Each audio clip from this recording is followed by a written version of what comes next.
ഇപ്പോൾ തന്നെ നിഷാദ് 289 ആയിരിക്കുകയാണ് മരണപ്പെട്ടവരുടെ എണ്ണം. അതുപോലെ തന്നെ ഒരുപാട് പേരെ കാണാതായി എന്നുള്ള വിവരങ്ങൾ ലഭിക്കുന്നുണ്ട്. ഈ കാണാതായവരുടെ കണക്കുകൾ ഔദ്യോഗികമായി നമുക്ക് ലഭ്യമാണ്. കണക്കിന്റെ കാര്യത്തിൽ ഇന്നിപ്പോൾ മന്ത്രി പറയുന്ന ഒരു നമ്മളോട് വൈകുന്നേരം സംസാരിക്കും മന്ത്രി കെ രാജൻ പറയുന്നുണ്ട്. ഇപ്പോൾ സർക്കാരിന് മുമ്പിൽ ഒരു കണക്കുണ്ട്.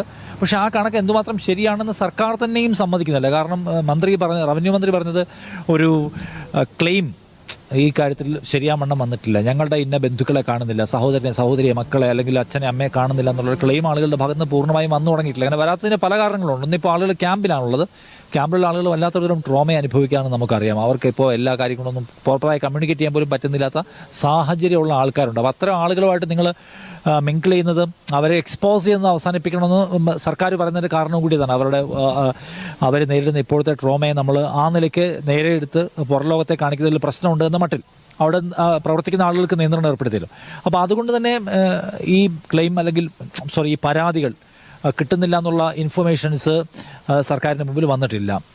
മറ്റൊന്ന്, ഇതര സംസ്ഥാന തൊഴിലാളികളുണ്ടോ, മറ്റ് സ്ഥലങ്ങളിൽ നിന്ന് വന്നവരുണ്ടോ, ഒറ്റ ദിവസത്തേക്ക് വന്നവരുണ്ടോ, പിന്നെ ആളുകൾക്ക് തന്നെയും പല സ്ഥലത്തും ഇപ്പോൾ ഒരു അപകടം ഉണ്ടായാലും ഇന്ന സ്ഥലത്ത് ഇന്ന ആളുകൾ ഉണ്ടായിരുന്നു എന്ന് പറഞ്ഞു കൊടുക്കാൻ ആ പ്രദേശത്ത് അവശേഷിച്ച ആളുകളുണ്ട്. അപ്പോൾ ഒരു സോണിൽ മുഴുവൻ പേരും ടോട്ടൽ ലോസ്റ്റ് ഉണ്ടായിട്ടുള്ള സ്ഥലങ്ങളുണ്ട്. അപ്പോൾ അവിടെ നിന്നൊക്കെ ആളുകൾ ഇൻഫർമേഷൻസ് എടുക്കാൻ പറ്റണം.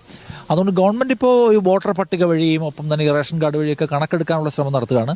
അപ്പോൾ കുറേ കഴിയുമ്പോൾ ഒരു ശരിയായ പിക്ചർ കാണാതായ ആളുകളെക്കുറിച്ച് വന്നു കഴിഞ്ഞാൽ മാത്രമാണ് ഇതിനകത്ത് എന്തുമാത്രം ആളുകൾ മിസ്സിംഗ് ആണ് എന്ന കാര്യത്തിൽ വ്യക്തത വരാൻ പറ്റുള്ളൂ. ആ മിസ്സിംഗ് ആയ ആളുകൾ എന്തുമാത്രം ഉണ്ട്, കിട്ടിയ ആളുകൾ എത്രയാണ്, നമ്മൾ എത്ര ദിവസം തെരച്ചിൽ നടത്തും എന്നൊക്കെ നോക്കിയിട്ട് വേണം എന്താണ് ആളുകൾ ഇനി ബാക്കി കിട്ടാനുള്ളത്, എന്തുമാത്രം ആളുകളാണ് ഇതിന് എഫക്റ്റഡ് ആയിട്ടുള്ളത്.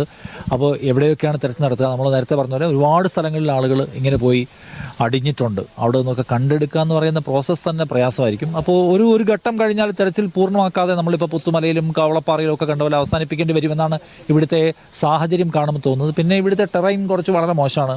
കാലാവസ്ഥ മഴ നിരന്തരമായി പെയ്തുകൊണ്ടിരിക്കുകയാണ്. അപ്പോൾ വളരെ വേഗത്തിൽ പൂർത്തിയാക്കാൻ കഴിയുമോ എന്നുള്ള സംഗതിയുണ്ട്.